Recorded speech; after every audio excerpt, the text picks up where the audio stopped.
Welcome back, everyone. Thank you for joining us for another episode. Today we are joined by Dr. Emma Roberts. She is the global expert. She's been to many, many countries and she works with the global operations team. Would you like to introduce yourself for us, Emma? Thank you. It's great to be here. Yes, as you kindly said, my name's Emma Roberts.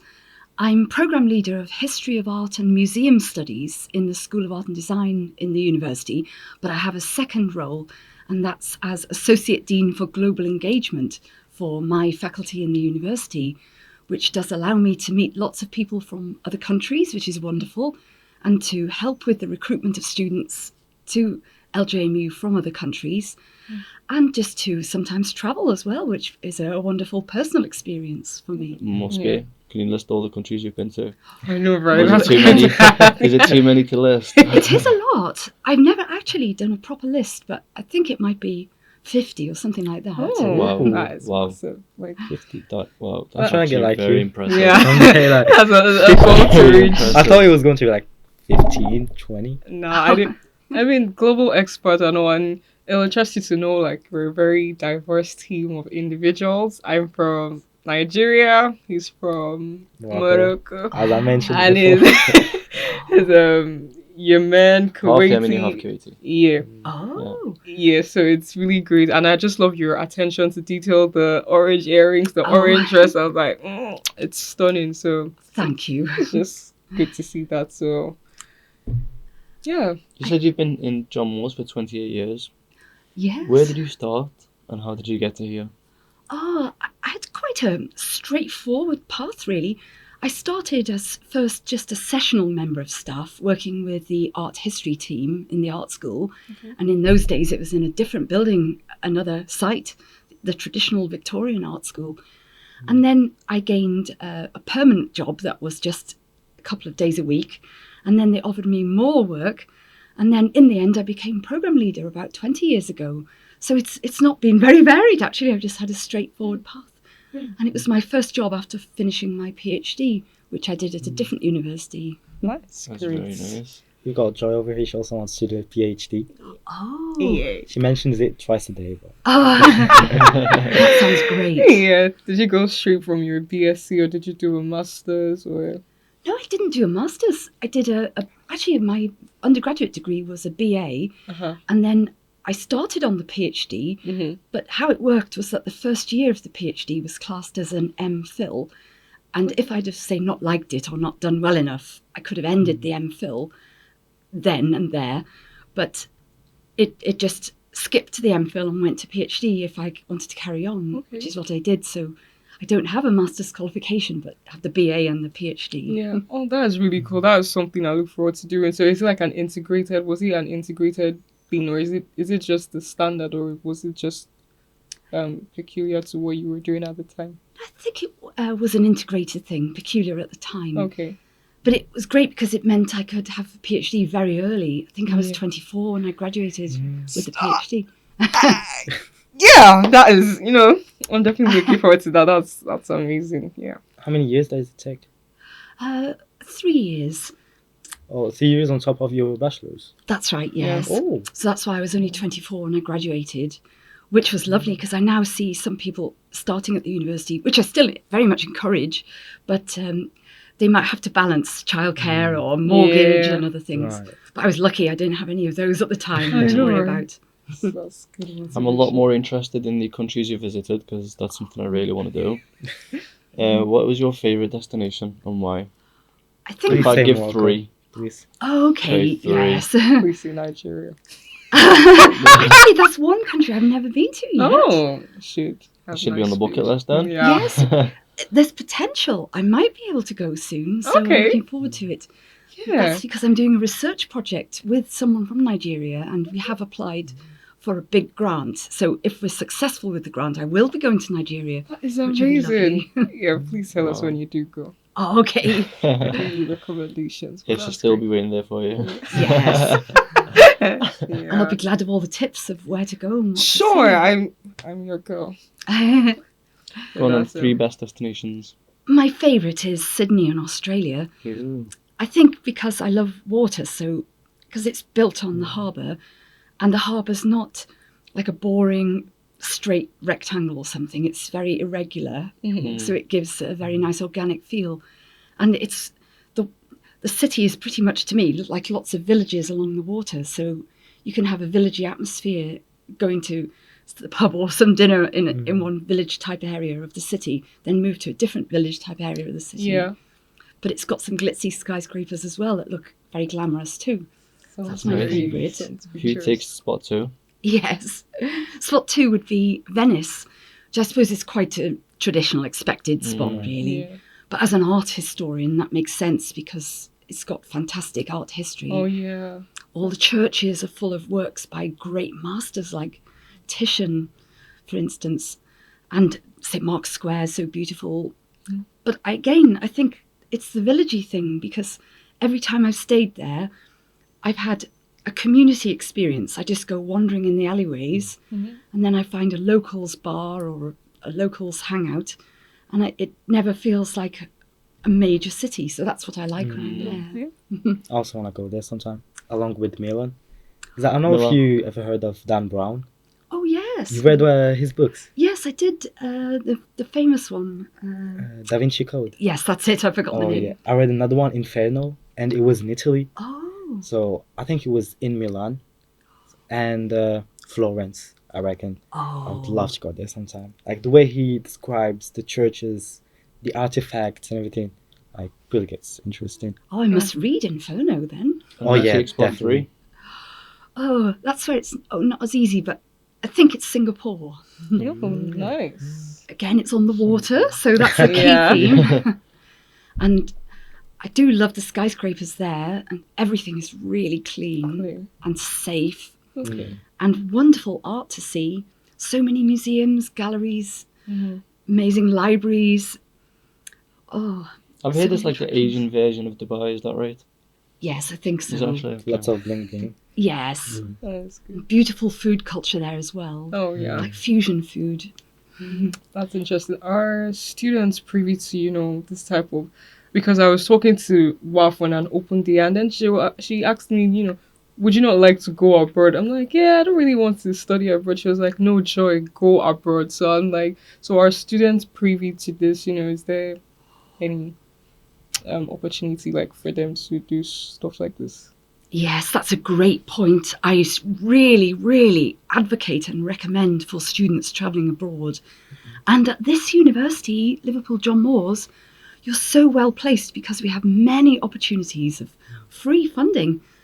I mean, we have a whole Go Abroad team that give a vast array of Go Abroad opportunities.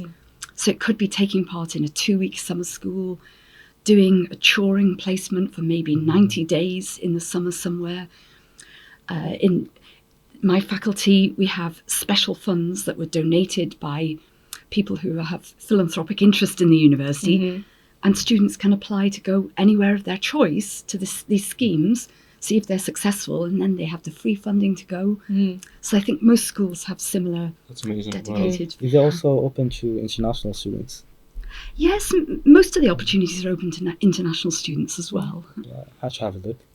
Oh, yes, because later on you might think, when you're much older, you might be having a house and then think, oh, I'd love to travel, but I can't afford to spend the money now because I need to do some repairs on the house or something. Yeah. But now you could just spend the money, and also the university gives so much of it for free. Yeah. I'm actually doing a semester abroad next year, Oh, South Korea. So oh, Yeah. that would be a wonderful experience. yeah, lovely. Like, judging from my experience, even though it's only my first year, I loved it. Like I would love to do every year of my undergrad in a different country. Like you get so much from this experience. I love to do it again every single year. Wow. Oh, yeah, Can only do it for a semester. How next many year. years are you going to stay here for? Stay here. You're gonna reset on purpose. Yeah. I'll just be applying for an undergrad every Sounds year. like a plan. There are I reckon, some bachelor programs that can, you do a year in a country, second in another university, third in another. There's one in Morocco. Like you do the first one in Morocco, second year Canada, third year in France, I think. Okay. I really would love- internationalize the person Yeah. doing it. Yeah. Like as an international student, like I've said many times over and over, like one of the best things you can do Yeah. is go abroad, try something new, Mm. meet new people, different cultures. Yes, I agree. It's more than just the study in a different place, as you said. It would be the smells of the place, the people, the vibe of the place, the food. Yeah. All that's intangible in a way, but it imprints itself upon us, I think. Yeah. Yeah, really like shapes your personality. Yeah. That's why I Yes. chose to come. Like even though I was like 17 when I came in, I said to myself like I could stay in Morocco like 3 years, then do my postgrad. I said no. Yeah. Being able to do this at such a young age, like really shapes your personality, Yeah. helps you a lot. So I reckon everyone has to do it. I would recommend everyone.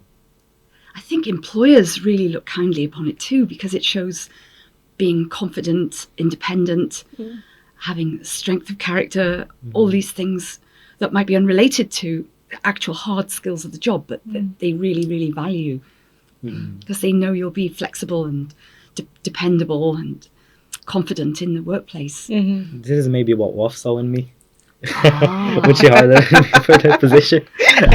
Yeah, I think in any job, it doesn't matter whether it's engineering, medical, art and design, humanities, business, law. These soft skills are really important, Yeah. like being dependable, flexible, or confident, good with people, able Yeah. to speak. I mean, seeing that you're well traveled, what do you give, tips to people, and also what opportunities took you there? Because I'm sure you went there for something. So Some were just my personal holidays that I saved up for to go. nice. But some were travels I've been lucky enough to have through the university. For example, to represent our university at graduations, at our partner organisations. Yeah. Then meeting the students in those places who are so delighted to meet someone from the university that they'll get their degree from. Yeah. That's really a pleasure and a benefit to me. Mm-hmm. And then usually when we travel to our partner organisations, the equivalent staff over there will kindly show us something of the area, which is a real eye-opener as well. Oh, that is great. So when you go there, what do you look out for? Trying new food. I'm sure like your gut microbiota is now very versatile, but like, when you go out, what tips go into a new country, new place? What do you advise people to do? I do think it's a good idea to try the local food. Like last week I was in India, and because the local people have curry for breakfast, I had curry for breakfast too, and for lunch and for dinner. But I really enjoyed it. Yeah. And as you say, I think it helps with the system inside too. That Yes. if you're experimental, you don't have future problems anyway. Mm-hmm. So it was lovely trying all these things. And then I'm quite adventurous, so I like to walk around a lot. I know some people have their boundaries and they're a bit nervous of walking around, so I do respect that. But I like to try like local buses or local paths. Yeah. And then I might end up meeting a local person on a bus and chatting to them, and then you find out about the realities of life in the place. I remember once, it was a big special birthday of my own that I'd saved up for, but I went on holiday to Barbados, which is another wonderful place. Nice. But I caught the local bus to the restaurant, and all the people made way for me on the bus because it was packed. They let me have a seat, and they wanted to know where I was going because I was in like a party dress. Looked odd. Yes, I must have looked really odd to them. But they were so kind and helpful, making space on the bus. And then I was chatting to them and they said, go and have a lovely night. And it was as much a great part of the night as going to the actual destination I was going to, just being on the bus. True. Another time in Barbados, they all had ghetto blasters on the bus, the local people did. And it was ram-packed, but it was so much fun. It was like being in a party. Yeah. I want to go I can't Barbados now. imagine. I really do. So don't want to feel like a tourist in different place. I feel like you've lived there. I got the whole experience, not only as a tourist. Yes, that's it. That's what I like.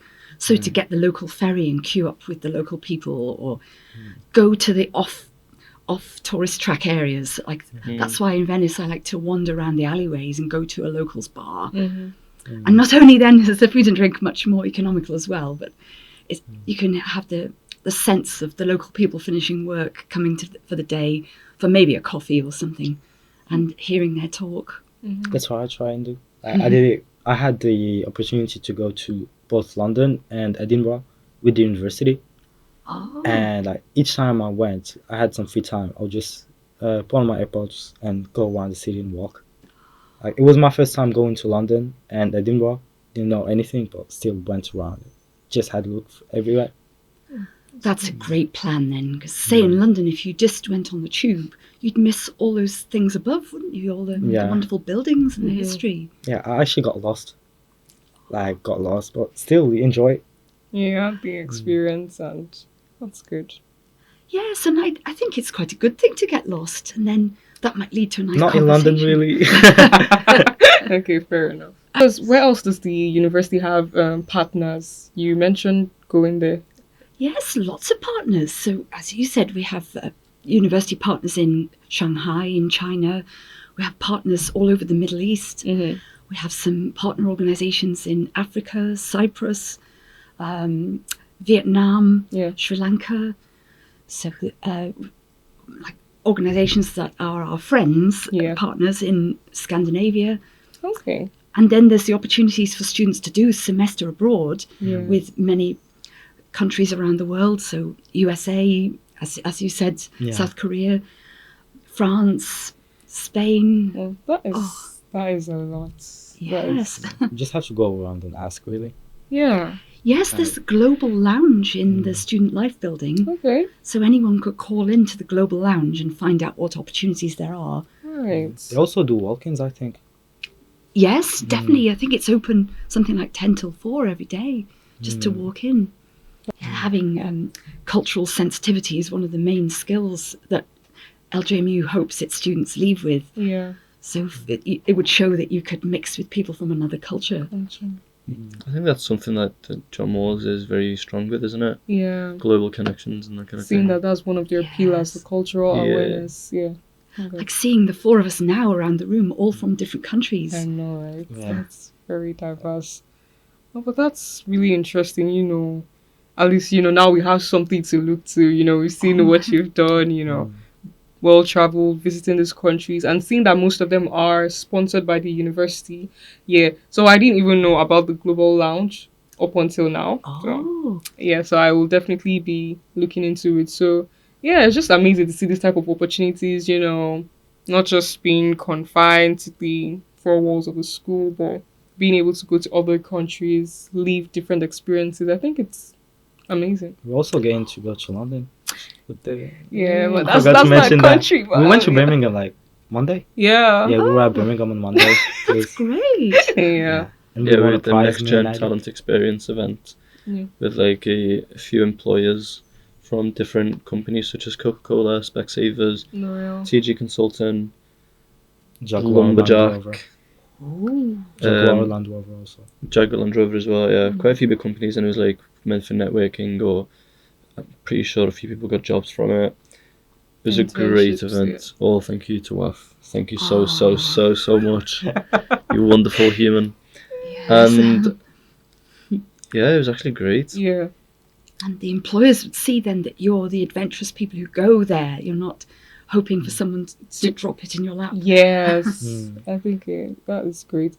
And I think also thanks to the university for creating this type of spaces where we can do that. So obviously it'll be just random for you to just travel to Birmingham and maybe something happens to you because you want to put it on your CV that you're well traveled. So it's giving us this type of opportunities to network, and I think it's really interesting what the university does towards this type of thing. So Yes, I think much more than other universities actually. Like when I visit other universities in the UK, I can see they're not offering these sorts of opportunities. But of course, to most people, when they arrive at our university as a student, it's the only experience they have, so they think it's normal and they take it for granted.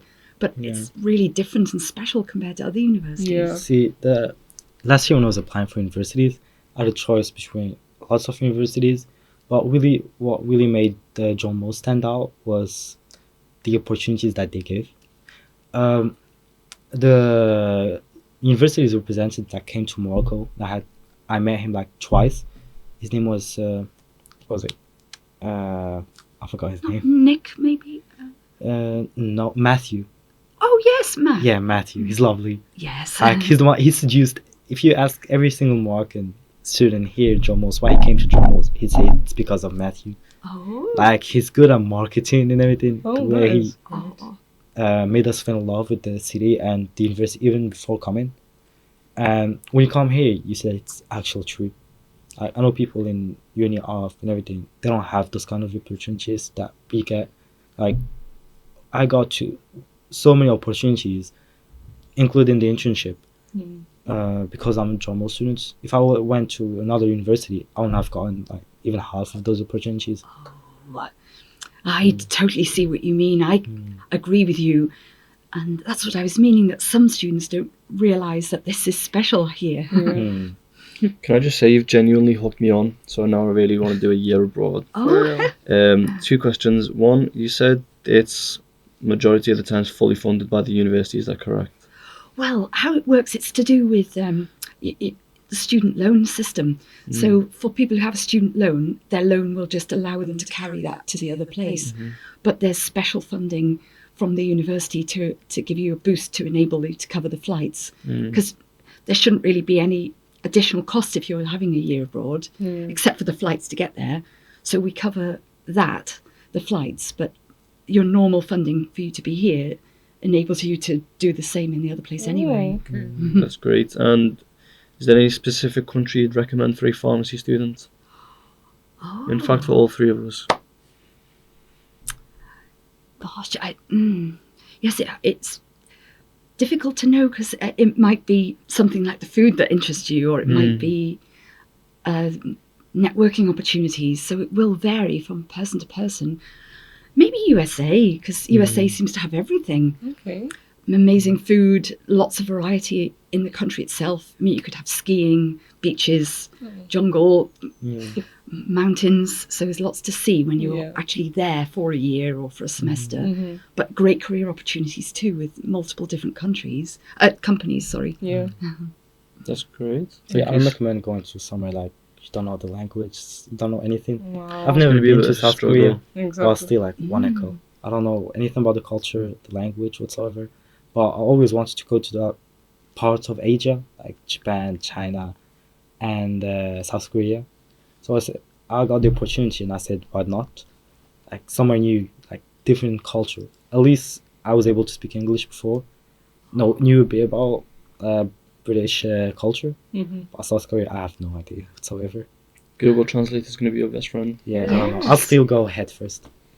Well, one of my history of art students did a semester abroad in South Korea. I met him. Oh, Yeah, I did meet him at the. There was they just gathered the students going to doing semester abroad, and we got to meet students that went to South Korea and current South Korean students in the university. yeah. So I know that was a great success. So I'm sure you'll have a wonderful time. Yeah, it was looking forward to it, like really, really. Just one last thing. Do you have any tips for our audience? Oh, I think don't let any lack of confidence hold you back, because I recently went to a very interesting conference and they touched on careers and what's best for students, really. And they showed a survey where students thought number one important thing when leaving a university is a good degree, but the number one characteristic that employers want to see from students leaving a university is resilience, apparently, above everything else. And for an employer, actually, achieving a good degree might be number 6 out of 10 for them, Oh. not number 1 like for students. And the other things above 6 to 1 for an employer with resilience at the top, is things like being flexible, being a good timekeeper, being a good team player. So travelling abroad will bring those things, the number 1 to 6 skills that an employer would really want, more than the degree. So I do recommend not letting any fear hold you back. And I know it's a cliche, but if you feel fear, just do it anyway. And work through that and be brave, and that will bring amazing rewards, I think. Sounds like what? I heard a quote. It really does. It really does. Thank you. I heard a quote once, and it said, "When it feels scariest to jump, that's exactly when you jump." Yes. And you just touched on it, so now I believe in it more. Oh. Anyways, thank you so much, everyone, for watching. We hope you have a wonderful day, and thank you so much, Dr. Emma Roberts, for joining us today. You've been absolutely amazing. Give us a lot of advice and very valuable words, so thank you. Thank you for to you having too as me. well. Thank you. Thank you.